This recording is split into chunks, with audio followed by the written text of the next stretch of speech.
Welcome to ईज्ञान। चलिए आज हम लोग सीक्वेंस इम्पीडेंसेस और सीक्वेंस नेटवर्क्स के बारे में पढ़ के देखते हैं। साथ ही आज हम लोग पढ़ेंगे अनलोडेड जनरेटर के सीक्वेंस नेटवर्क्स अपन कैसे ड्रॉ कर सकते हैं। तो सीक्वेंस इम्पीडेंसेस कौन कौन से होते हैं? ये तीन टाइप के होते हैं: positive sequence impedance, negative sequence impedance और जीरो सीक्वेंस इम्पीडेंस। इसमें से जो पॉजिटिव सीक्वेंस इम्पीडेंस होता है वो क्या होता है, देखिए।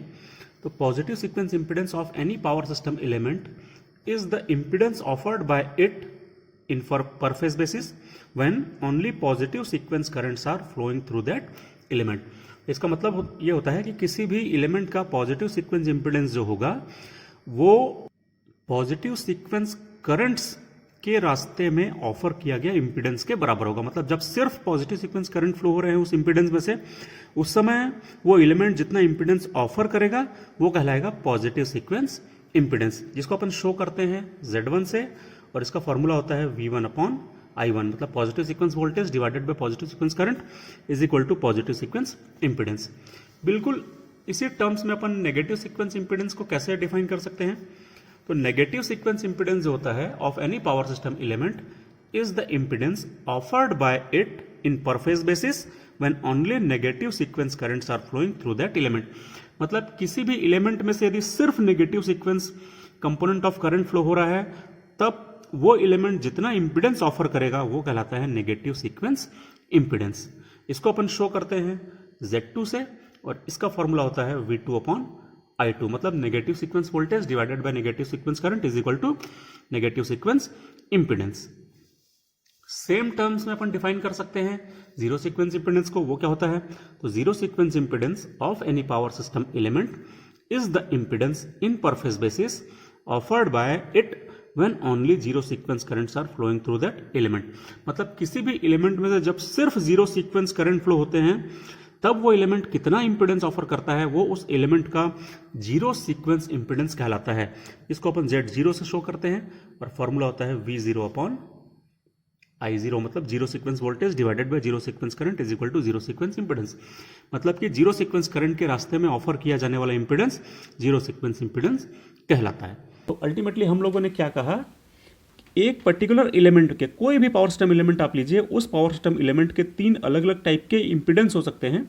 एक होता है पॉजिटिव सीक्वेंस इंपीडेंस, उसी एलिमेंट का नेगेटिव सीक्वेंस इंपीडेंस, और उसी एलिमेंट का जीरो सीक्वेंस इंपीडेंस भी होता है।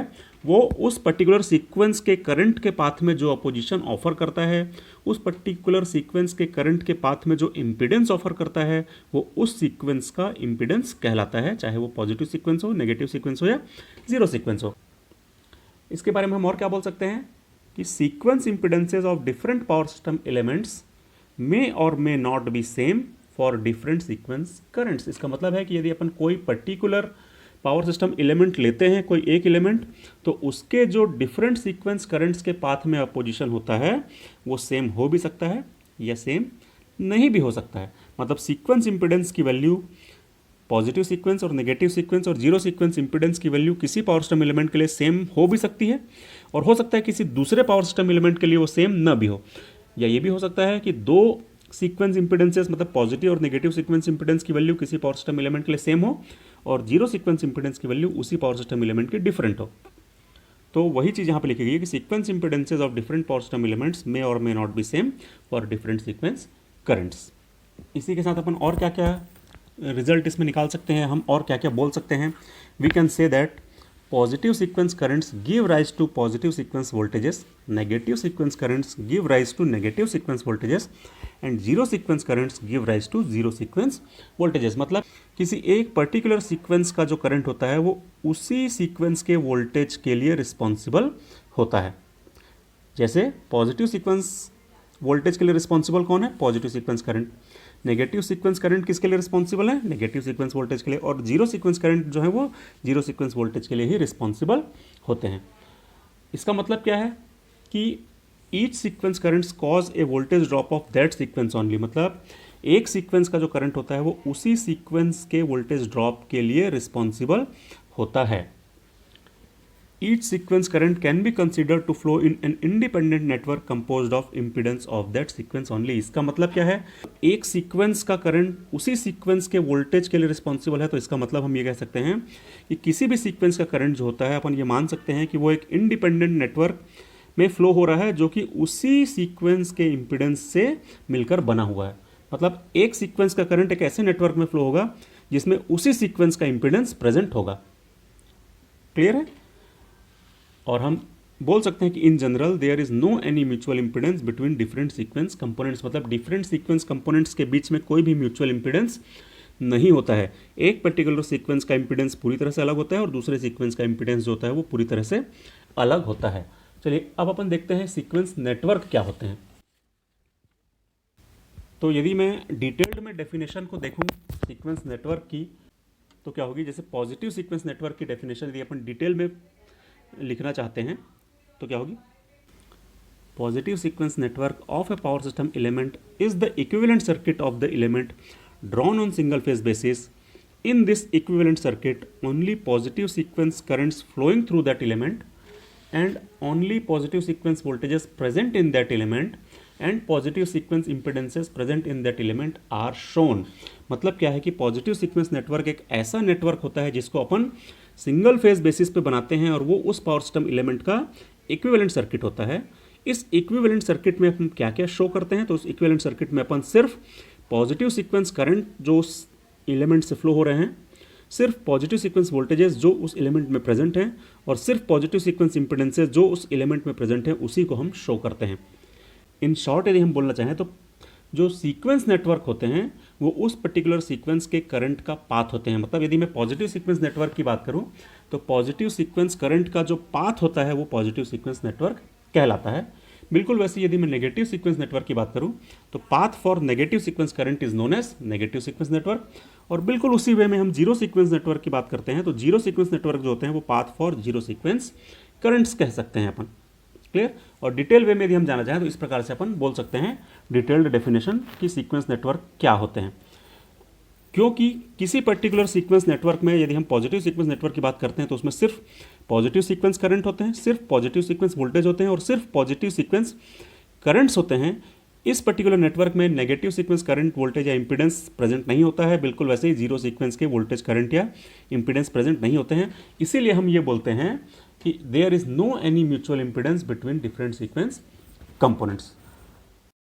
चलिए अब हम देखते हैं sequence networks of unloaded generator. अभी हम लोगों ने देखा कि सीक्वेंस नेटवर्क्स जो होते हैं वो तीन टाइप के होते हैं, positive sequence network, negative sequence network and zero sequence networks. तो यदि हम अनलोडेड जनरेटर के सीक्वेंस नेटवर्क्स की बात करें तो हमको तीन टाइप के नेटवर्क्स जो है वो मिल सकते हैं।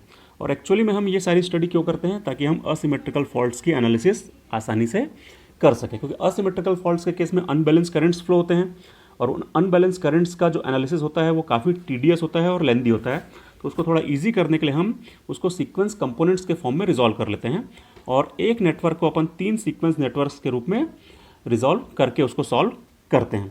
तो देखिए हम लोग यदि किसी अनलोडेड जनरेटर के सीक्वेंस नेटवर्क्स की स्टडी यदि करना चाहें तो हम लोग सबसे पहले क्या करते हैं, अपन एक 3 फेज सिंक्रोनस जनरेटर कंसीडर कर लेते हैं जिसके इंड्यूस्ड ईएमएफ जो है वो ईए, ईबी और ईसी हैं। इस पर्टिकुलर सिंक्रोनस जनरेटर का न्यूट्रल जो है वो एक इम्पीडेंस जेडएन के थ्रू ग्राउंडेड है। इनिशियली हम मानते हैं कि ये सिंक्रोनस जनरेटर जो है वो अनलोडेड है। यदि ये सिंक्रोनस जनरेटर अनलोडेड होगा तो इसमें से कोई भी करंट्स जो है वो फ्लो नहीं हो रहे होंगे। लेकिन हम लोग इसकी स्टडी करते क्यों है, ताकि हम लोग फॉल्ट के एनालिसिस को बड़े इजीली कर सकें। तो सपोज यहाँ पर कोई भी फॉल्ट आता है या कोई भी एक ऐसी कंडीशन अराइज होती है जिसके कारण इसमें अनबैलेंस क्रिएट होता है। अनबैलेंस क्रिएट होने का एक बहुत ही सिंपल एग्जाम्पल है फॉल्ट का अराइज होना।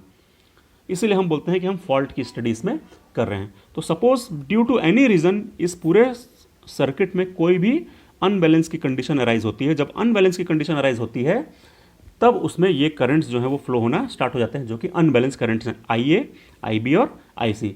खासतौर पे फॉल्ट की कंडीशन में ये करंट्स जो है वो फ्लो होते हैं। अलग अलग टाइप की फॉल्ट में ये करंट्स की वैल्यू अलग अलग हो सकती है। किसी पर्टिकुलर फॉल्ट में कुछ लाइन के करंट्स जीरो हो सकते हैं, किसी पर्टिकुलर फॉल्ट में एक लाइन का करंट जीरो हो सकता है, किसी फॉल्ट के केस में 2 लाइन के करंट्स भी जीरो हो सकते हैं। फॉल्ट के करंट्स के बेस पर ही अपन न्यूट्रल के करंट को भी कैलकुलेट कर सकते हैं, क्योंकि हम जानते हैं न्यूट्रल में से करंट सिर्फ तभी फ्लो होगा जब ये करंट्स जो है वो अनबैलेंस होंगे। यदि बैलेंस करंट्स फ्लो हो रहे हैं तो न्यूट्रल का करंट जो होगा वो जीरो हो जाएगा। अब हम लोग बात करते हैं सीक्वेंस नेटवर्क्स की। सीक्वेंस नेटवर्क जब हम बनाएंगे तो बेसिकली 2 पॉइंट के बीच में बनता है। कौन कौन से 2 पॉइंट के बीच में? एक पॉइंट होता है रेफरेंस पॉइंट, या जिसको हम रेफरेंस बस भी बोलते हैं, और दूसरा हम लेते हैं फॉल्ट पॉइंट। इस पर्टिकुलर केस में अपन मानते हैं कि चलिए हमारा जो फॉल्ट आ रहा है वो पॉइंट ए पर आ रहा है। सपोज पॉइंट ए पर एक फॉल्ट ऑकर होता है। किस प्रकार का फॉल्ट है इसकी स्टडी अपन बाद में करेंगे। हम मान लेते हैं कि ये फॉल्ट आ रहा है और उस फॉल्ट के कारण इस सिस्टम में अनबैलेंस की कंडीशन जो है वो क्रिएट हो रही है। सबसे पहले अपन बनाते हैं पॉजिटिव सीक्वेंस नेटवर्क, कैसे इसका हम ड्रॉ कर सकते हैं। तो देखिए, जब हम पॉजिटिव सीक्वेंस नेटवर्क से बात करेंगे तो थ्री फेज सिंक्रोनस जनरेटर के बारे में हम जानते हैं कि ये थ्री फेज सिंक्रोनस जनरेटर जो होता है वो सिर्फ बैलेंस वोल्टेज जनरेट करता है। It generates only balance voltages. Balance voltage generate करता है मतलब कि सिमेट्रिकल वोल्टेजेस ही वो जनरेट करता है। इसके जो ई ए, ई बी और ई सी जो होते हैं वो सिमेट्रिकल होते हैं। सिमेट्रिकल होने का मतलब है कि ये सिर्फ positive sequence component of voltage को इंड्यूस करता है। नेगेटिव सीक्वेंस इंपिडेंस जो होते हैं E B two, E A two, E C two, या जीरो सीक्वेंस के जो होते हैं E C zero, E B zero या ई ए ज़ीरो, ये सारे जो होंगे वो ज़ीरो होंगे, क्योंकि synchronous generator generates only positive sequence voltages. It does not generate negative और zero sequence components of voltages. ये हमने अपने प्रीवियस लेक्चर में ऑलरेडी स्टडी किया हुआ है, आप उसको रेफर करेंगे तो आपको वहाँ पता चल जाएगा, हमने डिराइव भी करके देखा था। तो जब हम पॉजिटिव सीक्वेंस नेटवर्क की बात करते हैं तो चलिए हम यहाँ पर पॉजिटिव सीक्वेंस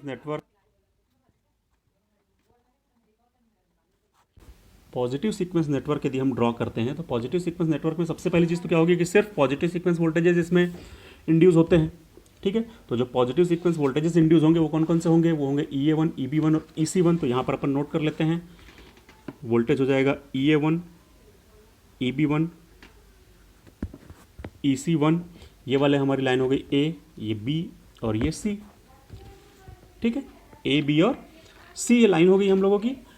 और हम लोग ये देखते हैं कि जो इम्पीडेंसेस होंगे, चूंकि पॉजिटिव सीक्वेंस नेटवर्क बना रहे हैं तो हमने अभी भी स्टडी किया है कि पॉजिटिव सीक्वेंस नेटवर्क में सिर्फ पॉजिटिव सीक्वेंस इम्पीडेंस होते हैं। मतलब कि पॉजिटिव सीक्वेंस इम्पीडेंस को हम Z1 से शो करते हैं, Z1 और Z1।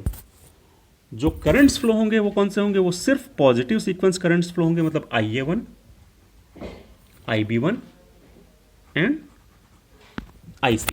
न्यूट्रल के बारे में यदि हम बात करें, यहाँ पर जो न्यूट्रल है, देखिए हमारा जो ओरिजिनल डायग्राम था उसमें न्यूट्रल जो है वो ग्राउंड से कनेक्टेड था थ्रू एन इम्पीडेंस Zn, और उसमें से करंट जो फ्लो हो रहा था वो था IN। क्या इस केस में क्या होगा यदि हम देखें तो न्यूट्रल से फ्लो होने वाला जो करंट होता है, हम जानते हैं कि न्यूट्रल से फ्लो होने वाला करंट जो होता है वो IA plus IB plus IC होता है। पॉजिटिव सीक्वेंस नेटवर्क के केस में क्या हो जाएगा, न्यूट्रल का करंट हो जाएगा IA1 plus IB1 plus IC1। और हम जानते हैं कि पॉजिटिव सीक्वेंस करंट जो होते हैं वो आपस में बैलेंस कंडीशन में होते हैं, मतलब ये तीनों करंट्स जो हैं वो बैलेंस होते हैं, और बैलेंस करंट्स का जो समेशन होता है वो जीरो होता है। हम ऑलरेडी पढ़ चुके हैं, ये हम जानते हैं। यदि हम IA1, IB1 और IC1 जिन तीनों का मैग्नीट्यूड सेम है और इन तीनों के बीच में आपस में 120 डिग्री का फेज डिफरेंस होता है, इन तीनों करंट्स को यदि हम जोड़ेंगे तो उसका आंसर आएगा जीरो। तो इसका मतलब क्या होता है कि IN की वैल्यू कितनी आती है फॉर पॉजिटिव सीक्वेंस नेटवर्क, उसकी वैल्यू आती है जीरो। तो इसका मतलब है कि पॉजिटिव सीक्वेंस नेटवर्क के केस में यहाँ से जाने वाला करंट जो होगा वो जीरो होगा।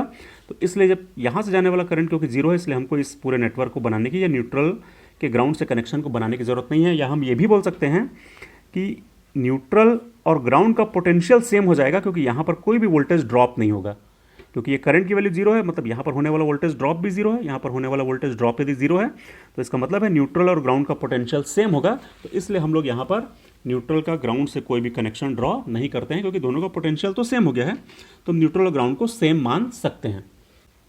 तो हम लोगों ने क्या देखा कि जब हम positive sequence network three phase basis पे बनाते हैं तो उसमें तीन वोल्टेजेस सिर्फ positive sequence IA1, EB1, EC1 बनाते हैं। पॉजिटिव सीक्वेंस करंट्स हम बना देते हैं IA1, IB1, IC1, और पॉजिटिव सीक्वेंस इंपिडेंसेस हम यहाँ पर ड्रॉ कर लेते हैं। एक चीज़ हमको और पता चलती है कि जो न्यूट्रल का करंट है वो जीरो है, इसलिए न्यूट्रल को ग्राउंड से कनेक्ट करता हुआ इंपिडेंस बनाने की ज़रूरत हमको नहीं है। अब यदि हम इसी को पर फेज बेसिस पे यदि हम बनाना चाहें तो कैसे बना पाएंगे। देखिए, पर फेज बेसिस पे हम कैसे बनाते हैं, तो हम दो पॉइंट के बीच में बनाते हैं, एक रहता है रेफरेंस पॉइंट और एक रहता है फॉल्ट पॉइंट। तो सपोज ये रेफरेंस पॉइंट है, ठीक है, ये मान लेते हैं अपन फॉल्ट पॉइंट है ए। अब इस फॉल्ट पॉइंट से लेकर के यहां पर हम जब आते हैं तो हमको मिलता है एक पॉजिटिव सीक्वेंस इंपिडेंस Z1, एक हमको वोल्टेज मिलता है पॉजिटिव सीक्वेंस वोल्टेज EA1, और उसके बाद हमको मिलता है एक न्यूट्रल, और न्यूट्रल जो है वो ग्राउंड से कनेक्टेड नहीं है। यदि मैं न्यूट्रल को ग्राउंड से कनेक्ट करूं तो मुझे यहाँ पर एक इम्पीडेंस बनाना पड़ेगा जिसकी वैल्यू होगी Zn, और यहाँ पर बनाना पड़ेगा मुझे ग्राउंड। चूँकि न्यूट्रल का जो करंट है वो 0 है, मतलब यहाँ से जाने वाला जो करंट है उसकी वैल्यू है 0। यहाँ से जाने वाला जो करंट है, देखिए यहाँ जाने वाले करंट की वैल्यू क्या है, IA1, मतलब यहाँ से जाने वाला जो करंट है वो पॉजिटिव सीक्वेंस करंट IA1 है, ये वाला करंट जो है वो IA1 है। मान लीजिए मैं इसको रेफरेंस नहीं मानता हूँ न्यूट्रल को, इन केस यदि मैं इसको रेफरेंस नहीं मानता हूँ तो ये वाली लाइन नहीं होगी, तो ये हमारा सर्किट बनेगा ऐसा। इस सर्किट में अपन देख सकते हैं कि यहाँ से जाने वाला करंट 0 है और यहाँ से जाने वाला करंट IA1 है, ये दोनों सीरीज़ में है, और सीरीज सर्किट में दो अलग अलग एलिमेंट से दो अलग अलग करंट फ्लो हो ऐसा संभव नहीं है। ये अगेंस्ट द सर्किट लॉ हो जाएगा कि यहाँ से 0 करंट फ्लो हो रहा है और यहाँ से IA1 करंट फ्लो हो रहा है, which is against the law of circuit. तो इसलिए हमको क्या करना पड़ेगा, इसको एलिमिनेट करना पड़ेगा, इस पूरे पोर्शन को हमको हटाना पड़ेगा और इसी को हमको रेफरेंस मानना पड़ेगा। इसीलिए हम लोग क्या करते हैं, पॉजिटिव सीक्वेंस नेटवर्क जब बनाते हैं तो उसमें न्यूट्रल को रेफरेंस मानते हैं और इस पोर्शन को हम लोग एलिमिनेट कर देते हैं। तो हमारा जो नेटवर्क बनता है वो कैसा बनता है, देखिए इस प्रकार का नेटवर्क बनेगा। ये पॉइंट A हो जाएगा, ये हो जाएगा रेफरेंस, ये हो जाएगा EA1, ये हो जाएगा Z1 और इससे जाने वाला करंट हो जाएगा IA1। ये जो वोल्टेज होता है फॉल्ट पॉइंट और रेफरेंस के बीच का जो वोल्टेज होता है उसको अपन बोलेंगे VA1, क्योंकि ये पॉजिटिव सीक्वेंस है इसलिए VA1 नाम दे रहे हैं अपन लोग। और इस VA1 की वैल्यू क्या होगी, तो यहाँ पर मैं लिख दे रहा हूँ, देखिए यहाँ पर मैं VA1 की वैल्यू यहीं लिख दे रहा हूँ। यदि हम यहाँ पर KVL अप्लाई करते हैं तो VA1 की वैल्यू हो जाती है EA1 माइनस IA1 Z1। तो ये हो जाएगी अपनी टर्मिनल वोल्टेज, मतलब between fault point and reference. याद रखना हमको क्या क्या है कि पॉजिटिव सीक्वेंस नेटवर्क में रेफरेंस जो होता है वो न्यूट्रल पॉइंट ही होता है, न्यूट्रल से जाने वाला करंट 0 होता है, और टर्मिनल वोल्टेज जो होता है VA1 उसकी वैल्यू होती है EA1 माइनस IA1 Z1। अब अपन ड्रॉ करके देखते हैं, चलिए नेगेटिव सीक्वेंस नेटवर्क कि what is negative sequence network. तो हमारा जो ओरिजिनल डायग्राम था उसी को देख देख करके अपन नेगेटिव सीक्वेंस नेटवर्क भी ड्रॉ करते हैं। ये हमारा जो जनरेटर का ओरिजिनल डायग्राम था। नेगेटिव सीक्वेंस में हम जानते हैं कि जो इंड्यूस्ड EMF होते हैं वो 0 होते हैं नेगेटिव सीक्वेंस के, क्योंकि हमारा जनरेटर जो है वो सिर्फ पॉजिटिव सीक्वेंस वोल्टेज जनरेट करता है, वो नेगेटिव सीक्वेंस वोल्टेज जनरेट नहीं करता है। इसलिए इस डायग्राम से हम लोग इंड्यूस्ड EMFs को हटा देंगे और जो इम्पीडेंसेस होंगे, चूँकि नेगेटिव सीक्वेंस नेटवर्क बना रहे हैं तो जो इम्पीडेंसेस होंगे वो impedance offer to negative sequence current होंगे, तो इसलिए इम्पीडेंस भी जो हो जाएंगे वो नेगेटिव सीक्वेंस इम्पीडेंस हो जाएंगे। ये नेगेटिव सीक्वेंस इम्पीडेंस हम Z2 मानते हैं और यहाँ पर अपन Z2 बना लेते हैं। जो EMF है उसको हम लोगों ने एलिमिनेट कर दिया है, क्योंकि नेगेटिव सीक्वेंस EMF इंड्यूस नहीं करता है कोई भी जनरेटर। कि जो करंट्स होंगे वो कौन से होंगे, करंट्स भी होंगे negative sequence current IA2, IB2 और IC2। तो न्यूट्रल करंट कितना होता है, न्यूट्रल करंट होता है IA2 plus IB2 plus IC2। और चूँकि नेगेटिव सीक्वेंस करंट भी आपस में बैलेंस होते हैं, उनका मैग्नीट्यूड सेम होता है और उनके बीच में जो एंगल होता है वो भी 120 डिग्री होता है, तो इसलिए इस केस में भी इनका जो समेशन आएगा वो 0 आएगा, मतलब कि जो न्यूट्रल करंट होगा वो 0 आ जाएगा। तो इसका मतलब है इस बार भी न्यूट्रल में से कोई करंट फ्लो नहीं होगा। यदि न्यूट्रल में से कोई करंट फ्लो नहीं होगा तो यहाँ पर होने वाला वोल्टेज ड्रॉप 0 होगा, यहाँ पर होने वाला वोल्टेज ड्रॉप 0 होगा, मतलब न्यूट्रल और ग्राउंड का पोटेंशियल सेम होगा और हमको न्यूट्रल वाले कनेक्शन को बनाने की ज़रूरत भी नहीं है। इसलिए हम लोगों ने इस particular negative sequence 3 phase diagram में न्यूट्रल को ग्राउंड से कनेक्ट करता हुआ सर्किट नहीं ड्रॉ किया है। यदि हम इसी के लिए सिंगल फेज डायग्राम बनाना चाहें तो सिंगल फेज इक्विवेलेंट सर्किट कैसा बनेगा, तो हम फिर जानते हैं कि वो एक फॉल्ट पॉइंट A और एक रेफरेंस बस के बीच में बनता है। रेफरेंस बस जो होगी अपन उसको न्यूट्रल और ग्राउंड दोनों मान सकते हैं। क्यों, क्योंकि दोनों का पोटेंशियल सेम है, दोनों का पोटेंशियल जो है सेम है। और अभी अभी हम लोगों ने देखा जब हम पॉजिटिव सीक्वेंस को डिस्कस कर रहे थे कि यदि हम यहाँ पर न्यूट्रल को रेफरेंस मानने के बजाय यदि हम ग्राउंड को रेफरेंस मानते हैं तो अपने को Zn को भी इंक्लूड करना पड़ेगा। देखिए मैं फिर से यहाँ पर एक बार बता दे रहा हूँ, सपोज मैं न्यूट्रल को रेफरेंस नहीं मानता हूँ, सपोज थोड़ी देर के लिए हम ये अज्यूम कर लें कि न्यूट्रल रेफरेंस नहीं है, ग्राउंड रेफरेंस है, तो कैसे बनेगा देखिए डायग्राम। इस डायग्राम से देखिए, ए से सबसे पहले नेगेटिव सीक्वेंस इंपीडेंस आएगा, ये हमने Z2 बना दिया, फिर आ जाएगा न्यूट्रल, ये हमने न्यूट्रल बना दिया, फिर आ जाएगा Zn, तो हमको बनाना पड़ेगा Zn, और फिर आएगा ग्राउंड, तो यहाँ पर हमने बना दिया ग्राउंड। अब फिर से अपन देखें तो Z2 से फ्लो होने वाला जो करंट है वो है अपना IA2, मतलब नेगेटिव सीक्वेंस करंट, जबकि Zn से फ्लो होने वाला जो करंट है In वो तो जीरो है, मतलब यहाँ से फ्लो होने वाला करंट कितना है In, उसकी वैल्यू जीरो है। यदि दोनों सीरीज कनेक्टेड सर्किट से सेम करंट फ्लो हो तब तो ठीक है, यदि दोनों सीरीज कनेक्टेड सर्किट से सेम करंट फ्लो नहीं हो रहा है then it is against the law of circuit. यदि ये सर्किट के लॉ के अगेंस्ट होगा तो इसका मतलब ये सर्किट गलत हो जाएगा, तो हमको क्या करना पड़ेगा, ग्राउंड को रेफरेंस मानने की बजाय न्यूट्रल को रेफरेंस मानना पड़ेगा, और ऐसा सर्किट अपने को बनाना पड़ेगा। तो इसी सर्किट को मैं फिर से बना रहा हूँ।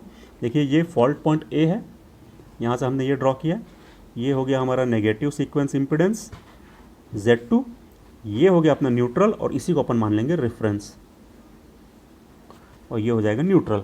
यहाँ से जाने वाला जो करंट होगा वो हो जाएगा IA2। अब हम जानते हैं कि A और ग्राउंड के बीच के जो वोल्टेज है उसको अपन बोलते हैं VA2। ग्राउंड और न्यूट्रल का पोटेंशियल सेम है, इसलिए VA2 जो होगा वो फॉल्ट पॉइंट और न्यूट्रल के बीच का ही वोल्टेज हो जाएगा। और ये वोल्टेज कैसे निकलेगा, बहुत आसान है, KVL लगा दीजिए, तो VA2 इज इक्वल टू क्या हो जाएगा, VA2 इज इक्वल टू हो जाएगा माइनस IA2 Z2।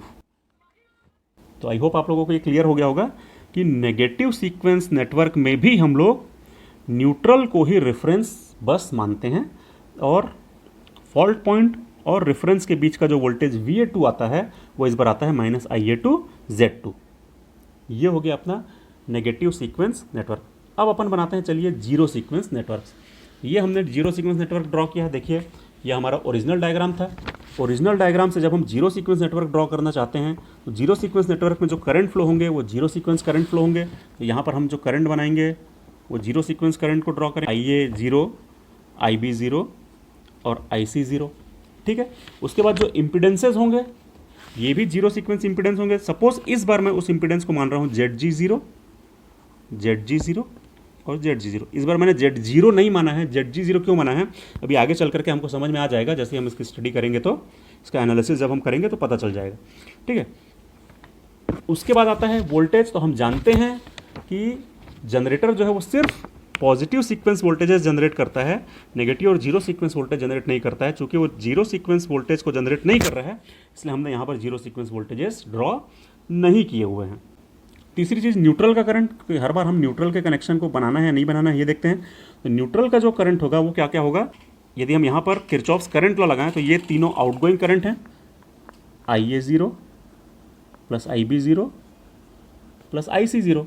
और इनकमिंग करंट क्या है, तो ये जो करंट होगा वो इनकमिंग करंट होगा IN अकेला इज इक्वल टू IN। और हम जानते हैं कि जो जीरो सीक्वेंस करंट्स होते हैं वो मैग्नीट्यूड और फेज दोनों में सेम होते हैं, मतलब एग्जैक्टली इक्वल होते हैं। मतलब IA0 plus IA0 plus IA0 हो जाएगा, इसका मतलब हो जाएगा 3IA0। तो न्यूट्रल का करंट हो जाएगा 3IA0। इस बार न्यूट्रल का करंट जीरो नहीं आ रहा है, जैसे पॉजिटिव और नेगेटिव सीक्वेंस नेटवर्क में जीरो आया था। इस बार न्यूट्रल का करंट जीरो नहीं आ रहा है, बल्कि न्यूट्रल का current 3 times zero sequence current आ रहा है। तो इसीलिए इस बार हम क्या करेंगे कि इस न्यूट्रल के कनेक्शन को नेग्लेक्ट नहीं कर पाएंगे, क्योंकि यहाँ से यदि करंट फ्लो हो रहा है 3IA0 तो इसका और इसका पोटेंशियल जो है वो अलग अलग होगा। यदि इन दोनों का पोटेंशियल अलग अलग होगा तो हमको इन दोनों इस पूरे सर्किट को भी ड्रॉ करना पड़ेगा, इसलिए यहाँ पर हमने इस पूरे सर्किट को ड्रॉ किया हुआ है, Zn भी हमने बनाया हुआ है। अब यदि अपन इसके सिंगल फेज सर्किट को ड्रॉ करना चाहें, सिंगल फेज इक्विवेलेंट सर्किट को ड्रॉ करना चाहें तो कैसे ड्रॉ करेंगे, चलिए अपन उसको देखते हैं। सबसे पहले अपन बनाएंगे एक फॉल्ट पॉइंट A, और हमको रेफरेंस बस बनाना है, तो या तो रेफरेंस हम इसको बनाएं या रेफरेंस हम इसको बनाएं। तो जनरली हम रेफरेंस जो है वो ग्राउंड को लेते हैं, क्योंकि ग्राउंड और न्यूट्रल का पोटेंशियल सेम हो जाता है। और एक रीज़न यहाँ पर मैंने ये भी बताया था कि सर्किट के लॉ को ब्रेक करता है यदि हम ग्राउंड को रेफरेंस लेते हैं, तो इसलिए हमको पिछले दोनों केसेस में न्यूट्रल को रेफरेंस लेना पड़ा था, पर हम इस बार जो है वो ग्राउंड को रेफरेंस लेंगे। देखिए यहाँ से मैंने बनाया, A से एक लाइन बनाई जिसमें से IA0 करंट फ्लो हो रहा है, उसके बाद जीरो सीक्वेंस इम्पिडेंस जिसको हम नाम दिया ZG0 बनाया, उसके बाद हमने बनाया न्यूट्रल पॉइंट, उसके बाद हम बनाएंगे Zn, और वहाँ से बनेगा हमारा ग्राउंड। तो ये हो गया अपना ग्राउंड। ग्राउंड से कितना करंट जा रहा है, जो Zn है उससे कितना करंट जा रहा है, तो Zn से जाने वाला करंट है अपना IN। Z0 से कितना करंट जा रहा है, तो इससे करंट जा रहा है IA0। ठीक है, ये हो गया हमारा रेफरेंस। अब फॉल्ट पॉइंट और रेफरेंस के बीच का जो वोल्टेज होगा उसको हम कैलकुलेट करके देखें। VA0 देखिए कितना आता है। यदि मैं VA0 को कैलकुलेट करूं तो इसका वोल्टेज प्लस इसका वोल्टेज होगा, लेकिन डायरेक्शन जो है वो इस डायरेक्शन में, इसलिए माइनस साइन के साथ होगा। तो minus IA0 ZG0 minus IN ZN। और IN की वैल्यू कितनी है, तो मैं फिर से लिखता हूँ, IN की वैल्यू हमने देखी थी 3IA0 है, तो माइनस 3IA0 ZN। ठीक, ये हो जाएगा VA0। दूसरी चीज़ हम देखें एक बार फिर से, इस डायग्राम में पहुंचते हैं और यदि हम इसको एनालिसिस करते हैं तो देखते हैं कि ये दोनों सीरीज़ में कनेक्टेड है। ये दोनों सीरीज़ में कनेक्ट हैं, फिर भी इसमें से जो करंट जा रहा है वो IA0 है और इसमें से जो करंट जा रहा है उसकी वैल्यू है 3IA0। तो इस इम्पीडेंस से जाने वाला करंट है 3IA0 और इस इम्पीडेंस से जाने वाला करंट है IA0, जबकि दोनों सीरीज़ में कनेक्टेड हैं। और सीरीज़ कनेक्टेड इम्पीडेंसेस से अलग अलग करंट फ्लो नहीं हो सकता, उससे सेम करंट फ्लो होना चाहिए। इसलिए हमको क्या करना पड़ेगा कि इस करंट की वैल्यू को अपन को कुछ मैनिपुलेट करना पड़ेगा। कैसे मैनिपुलेट करेंगे देखिए, तो यदि मैं इसको सॉल्व कर रहा हूँ VA0 को, यहाँ से मैं माइनस IA0 को कॉमन निकाल लेता हूँ। माइनस IA0 कॉमन निकलेगा तो बचेगा Z0 प्लस 3ZN। यहाँ से मैंने माइनस IA0 कॉमन निकाला तो बचा Z0, ये माइनस प्लस में चेंज हो गया और ये हो गया 3ZN। तो इसका मतलब है जो टोटल, यदि मुझे वोल्टेज VA0 को सेम रखना है, इतना ही रखना है, वोल्टेज की वैल्यू में चेंज ना है, लेकिन करंट की वैल्यू को मैनिपुलेट करना है या इंपीडेंस को मैनिपुलेट करना है, तो कैसे करेंगे, तो हम क्या करेंगे कि टोटल इंपीडेंस को मान लेंगे ZG0 प्लस 3ZN। ये तो ZG0 है ही, इस इंपीडेंस को हम मान लेंगे 3ZN। यदि हम इसको 3ZN मानते हैं तब ये टोटल वोल्टेज ड्रॉप जो है वो जितना वोल्टेज ड्रॉप होना चाहिए उतना ही रहेगा, करंट की वैल्यूज भी उतनी ही रहेंगी IA0 पर, ये इंपीडेंस जो है वो 3ZN हो जाएगा। तो अब की बार जो हमारा वोल्टेज हो गया उसको इस प्रकार से लिख सकते हैं और इसी को हम लिखते हैं माइनस IA0 Z0, जहाँ पर Z0 क्या है, ZG0 प्लस 3ZN के बराबर है। मतलब ये ZN था, उसको 3 टाइम्स हमको करके ऐड करना पड़ता है। इसके कारण क्या हो रहा है कि इन दोनों सीरीज कनेक्टेड इम्पीडेंसेस में से सेम करंट I0 फ्लो होते हुए अपन लोग शो कर सकते हैं। ये हो गया अपना complete sequence networks of unloaded generator. I hope आप लोगों को समझ में आया होगा। Thank you.